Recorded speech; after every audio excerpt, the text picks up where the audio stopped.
Welcome to learn IQ. আজকে আমি একটা গুরুত্বপূর্ণ আপডেট নিয়ে এসেছি। সেটা হলো সেকেন্ড এসএলএসটি যে এক্সামটা হয়ে গেল কিছুদিন আগে, সেখানে আবার নতুন করে একটা বিতর্ক জড়িয়েছে যে 10 নম্বর ইন্টারভিউর আগে দেয়া হবে না পরে দেয়া হবে।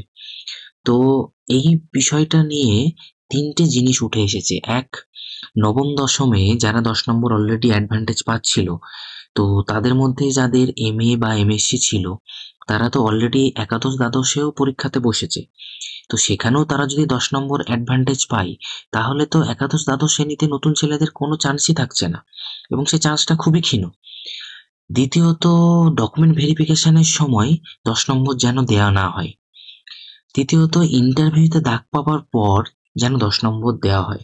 কেননা ডকুমেন্ট ভেরিফিকেশনের সময় যদি 10 নম্বর দিয়েই দেওয়া হয়, তাহলে তো ইন্টারভিউর সময় যে 10 নম্বরের ব্যাপারটা থাকছে, সেখানে তো নতুন ছেলেরা ডাকই পাবে না, আর পেলেও সেটা হিউজ কাট হবে।